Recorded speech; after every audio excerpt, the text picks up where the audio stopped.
السلام عليكم الاخوان والاخوات، كيف الحال والاحوال؟ كنتمنى تكونوا بخير وعلى خير، وهذا الفيديو يلقاكم في صحه جيده. كاملين سمعتوا بالقصه ديال طرد اعلامي او اعلامي صحفي اعلامي جزائري من قناه فرنسيه. في هذا المقطع غنشوفوا على المباشر كيف تم طرد هذا الصحفي الجزائري بسبب الاساءات المشينه او العنصريه تجاه المغرب. غنسمعوا التصريح ديالو بالضبط، واحد المقطع من التصريح ديالو ضد المغرب، وكذلك ردود الفعل كيفاش ان نادي المحاماه المغربي ارفع دعوى عليه في فرنسا، وكذلك الاعتذار ديالو لانه من بعد هذه البلبله كامله ولا كيطلب التزاوج، والاعتذار ديالو غنشوفوا في اخر الفيديو كيفاش اعتذر للمغاربه وقال لك ما نويتش معايا وهادشي معاه. المهم خليكم تتبعوا المقطع كامل. اول مره كتزوروا القناه تساعدونا كديروا واحد الاشتراك. شكرا للناس داروا لايك كل الفيديو. اجي في الاخير نتكلموا علاش دابا الاعلام الجزائري اللي كيستعمل الابواق ديالو اللي كاينين برا باش يحاول يضرب في المغرب، خصوصا مع الانجازات الدبلوماسيه مؤخرا والانتكاسات المقابله ديالها في الجزائر. خليك تتبع المقطع ونطلعوا في الاخر. Nous savons pourquoi.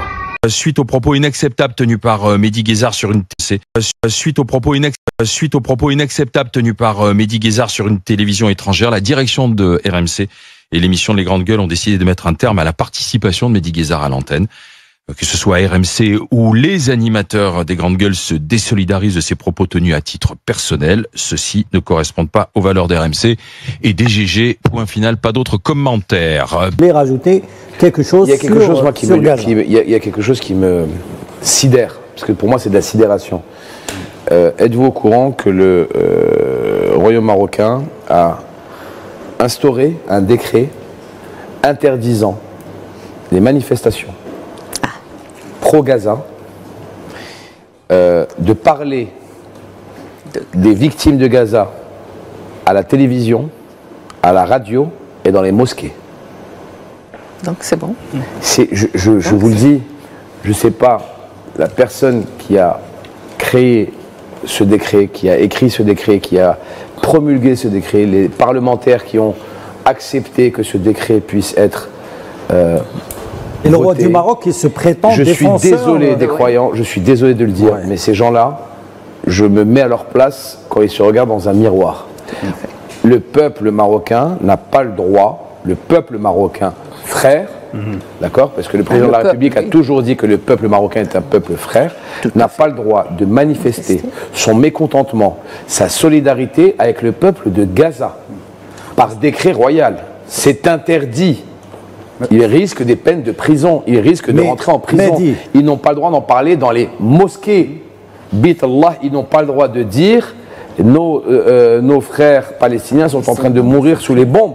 Il faut rajouter quelque chose, Mehdi, c'est que le véritable initiateur de ce décret, c'est le conseiller du roi Mohamed VI, André Azoulay, grand partisan et soutien de l'État sioniste. Qui a la nationalité de l'entité sioniste. Tout à fait, israélien. Et il faut rappeler que... Il a toujours été là. Bien sûr, depuis même à l'époque de son père. Mais il faut rappeler aussi que Mohamed VI passe plus son temps à l'extérieur de son pays, plus que dans son pays. En plus, Mohamed VI est un peu... Il se décrédibilise puisqu'il se prétend commandeur des croyants et défenseur du fonds d'aide à la Palestine. Quand Salim, tu parles de commandeur, ce qu'on observe actuellement, c'est que le Maroc est devenu un lieu de villégiature de nombreux criminels de guerre de l'entité sioniste et de nombreux généraux de cette entité-là.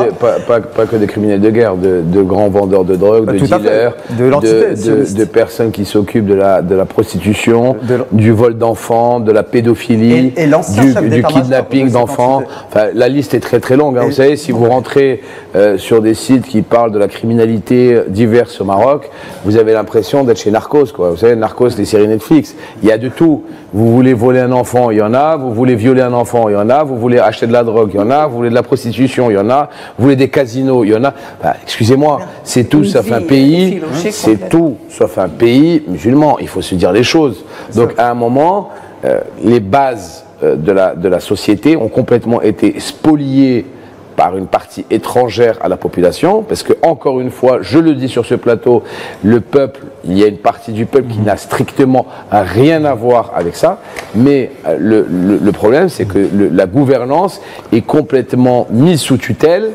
de l'étranger. Donc, à un moment, vous savez, on compare des fois le Maroc à la Thaïlande de l'Afrique. La Thaïlande de l'Afrique. Et je peux vous dire que la Thaïlande, quand on parle de la Thaïlande, généralement, on ne parle pas des paysages, si on voit ce que je veux dire. Donc, excusez-moi, voilà, il faut savoir se dire les choses. Mais c'est l'avis de nombreux médias. Mais c'est juste horrible. Il y a des gamins qui sont kidnappés ou ils ne sont même pas signalés à la police comme quoi ils ont été kidnappés. Enfin, vous imaginez le degré de déliquescence de la société actuellement là-bas. Et tout s'achète. Tout s'achète. Et sachez que le club des avocats au Maroc, dans une lettre adressée au parquet de Paris, a décidé de porter plainte contre Mehdi Rezar à la suite des propos diffamatoires et injurieux considérés par le club des avocats au Maroc comme une violation flagrante des lois françaises sur l'injure publique et l'incitation à la discrimination. Et pour y revenir, nous sommes avec Moustapha Tossa, éditorialiste et analyste politique. Il est en direct de Paris avec nous. Moustapha Tossa, bonsoir et merci d'avoir accepté notre invitation.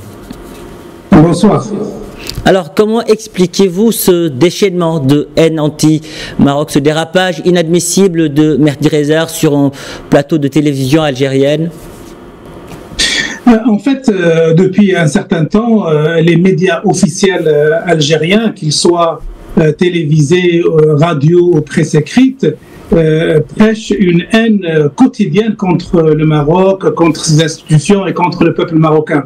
Alors, bien sûr, jusqu'à présent, ces insultes étaient limitées au territoire algérien et c'était un choix du gouvernement algérien d'attaquer au quotidien et d'insulter au quotidien le Maroc qui ne répondait pas du tout à ces insultes. Alors ce qui se passe aujourd'hui, c'est que un des chroniqueurs de ces émissions, il se trouve qu'il est aussi franco-algérien, il est aussi chroniqueur dans une grande émission de radio et télévision en France, qui est très regardée, qui occupe une grande surface, et face à l'indignation que ces propos injurieux et ces insultes racistes et antisémites et haineux à l'égard du Maroc, il y a eu un mouvement de dénonciation généralisée qui a touché jusqu'à cette radio et cette télévision, et il a poussé à licencier et à virer ce chroniqueur parce que sous la pression des réseaux sociaux, sous la pression de l'indignation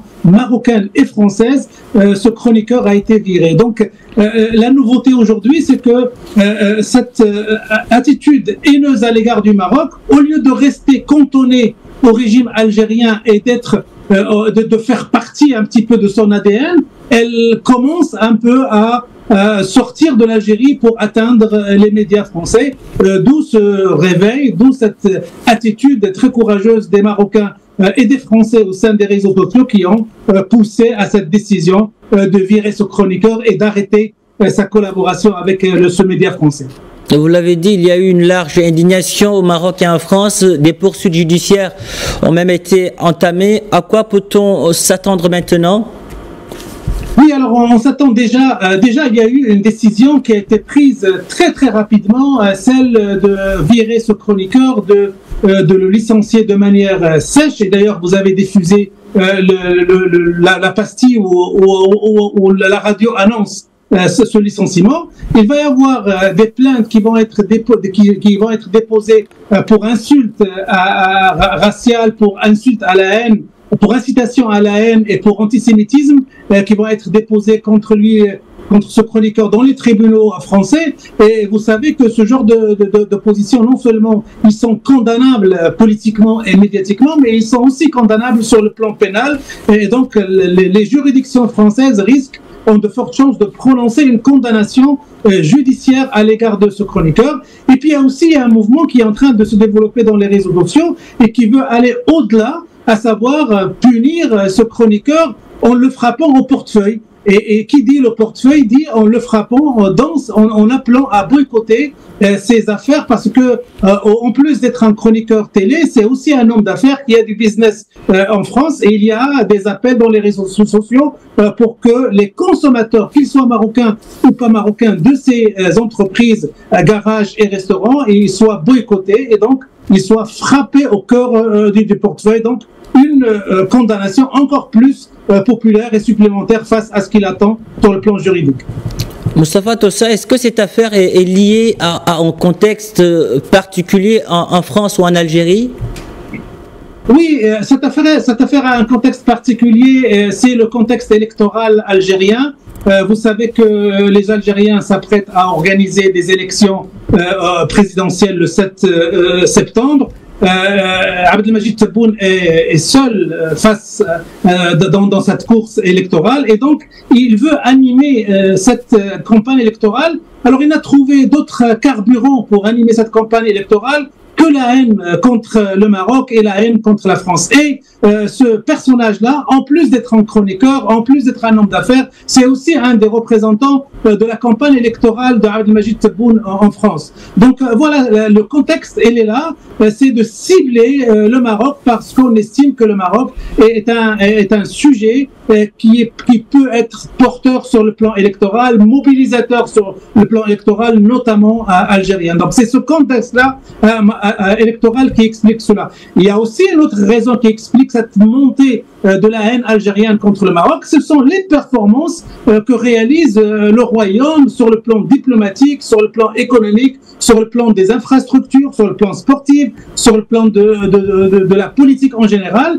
Le Marocain se distingue et ça fait nourrir de la haine au sein du régime algérien qui utilise tous les moyens pour insulter et pour inciter à la haine et à l'antisémitisme. Donc il y a ce contexte-là qui explique cette montée brutale et brusque de la haine contre le Maroc de la part de certaines personnalités algériennes. Moustapha Tossa, merci pour toutes ces précisions, merci d'avoir répondu à nos questions. Salam alaikum, bonjour à toutes et à tous. Je vous fais cette vidéo pour m'expliquer. Je vous l'envoie de mon téléphone, comme ça il n'y aura pas de cutage, ni de coupage, ni de création de buzz pour couper mes propos. Donc je vais être très sincère, très bref, j'ai rien préparé, j'ai pas de papier à vous préparer. Je vous parle du cœur. Tout d'abord, avant de commencer quoi que ce soit, je tiens sincèrement à m'excuser auprès du peuple marocain. Le peuple marocain, si mes paroles ont pu vous heurter, ont pu vous chagriner, ont pu vous blesser, j'en suis sincèrement désolé parce que ce n'est pas du tout mon but. Je ne parlais en aucunement de vous. Je ne parlais en aucunement de ce qui se passe par rapport au peuple marocain. Moi, je suis un chroniqueur, j'essaye à chaque fois de donner mon avis sur les choses qui se passent en France ou à l'international. Je parle également du gouvernement, je sais pas moi, d'Emmanuel Macron, comme j'ai pu parler et j'ai pu très fortement critiquer à l'époque le gouvernement de la Saba qui était en poste jusqu'en 2019 chez nous.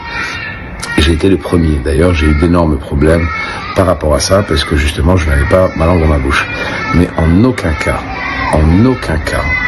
je n'ai attaqué le peuple marocain. Et si une personne s'en est offusquée ou s'est sentie blessée, sincèrement, du plus profond de mon cœur, j'en suis désolé. Plus que ça, je peux vous dire encore une chose. Toutes les personnes qui ont essayé de manipuler, nous savons d'où ça vient. Nous savons pourquoi. Nous savons dans quel but. Allah yahdikum. Allah yahdikum. C'est tout ce que je peux vous dire. Je ne peux pas vous dire plus. Allah yahdikum. Encore une fois, le peuple marocain est un peuple frère, il restera frère. Et je serai toujours à leur côté, parce que c'est un peuple d'hommes et de femmes qui sont composés comme nous, de la même confession, des mêmes traditions et des mêmes coutumes. Jamais, je n'attaquerai le peuple en lui-même. Jamais. Mon rôle est de commenter. J'ai commenté une politique qui est actuellement menée, mais en aucun cas je n'ai attaqué les hommes et les femmes qui composent le royaume du Maroc. Pour finir, la seule chose que je peux rajouter à ce que je vous dis, c'est que cette affaire a pris une ampleur et honnêtement, les personnes qui ont été blessées, mes collaborateurs, mes amis, mes frères, je suis désolé pour eux, parce que ils ont dû me défendre, ils ont dû leur dire le véritable Mehdi que j'étais. Je tiens à les remercier à travers cette vidéo. Je tiens à remercier aussi toutes les personnes qui m'ont défendu, qui me connaissent, qui connaissent le vrai Mehdi. Je tiens à tous vous remercier du fond du cœur, parce que les gens savent ce que je vaux et savent que je n'ai aucune haine envers le peuple marocain. Rabbi yahdikum, pour ceux qui ont essayé de monter ça en épingle, Rabbi yahdikum. Moi, je ne vais pas vous insulter. Je suis pas comme ça. Pour ceux que j'ai offensés, encore une fois, j'en suis désolé. Sincèrement, du fond du cœur. Mais ce n'était pas contre vous. Salam alaikum wa Rabbi yahdikum. يعني كما شفتوا الإخوان كيقول لك مثل ما أشبه اليوم بالبارحة. تقريبا أقل من سنة أو سنة أو شي حاجة تم طرد إعلامي مغربي اللي مجرد أنه قال الصحراء المغربية، خرج على السكريبت اللي عنده قال الصحراء المغربية اللي هو الإعلامي رشيد، وتم الطرد ديالو من قناة فرنسية. اليوم إعلامي جزائري يعني إلا ما طردوش مع شنو كان خاصو يدار لهذا الإعلامي هذا، لأنه سب وعير وجبد كل شيء وعنده ليربيس هنايا كيتكلم، واكيد كل قطعه كيتكلم وكيعاودوا ليه شنو ممكن يقول. وهذا الشيء غنشرو في فيديو مطول ديال البرنامج كامل اللي تكلم فيه وجبت فيه مواضيع اخرى. انا جبت لكم مقطع اخر، ولكن في الفيديو المقبل غيكون مقطع كامل ديال البرنامج اللي دخل فيه وتكلم فيه ماشي غير على هذا الشيء، تكلم على بزاف الامور. وكما قلت لكم عندهم لغبيس اكيد انه كيتواصلوا معاه وكيقول لي شنو يقول.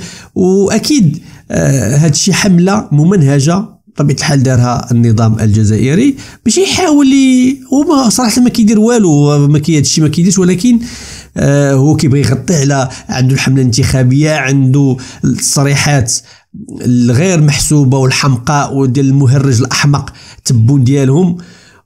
وبطبيعه الحال بغاو يغطيو على امور اللي نايضه عندهم في الحدود ديالهم، كيحاولوا يبردوا شويه الطرح، وفي نفس الوقت كيحاولوا يشغلوا الراي العام بانه ها شنو عندنا وشنو كاين، باش من الراي العام ما يبقاش يتساءل على شنو واقع عنده في الحدود، لان القضيه فعلا شاعله عندهم في الحدود. تفاعل معايا في هذا الموضوع، شنو بالك فيه الاعتذار ديالو؟ واش هاد الحمره ديالو صافي غير اللي ينوض يقول شي حاجه يعتذر؟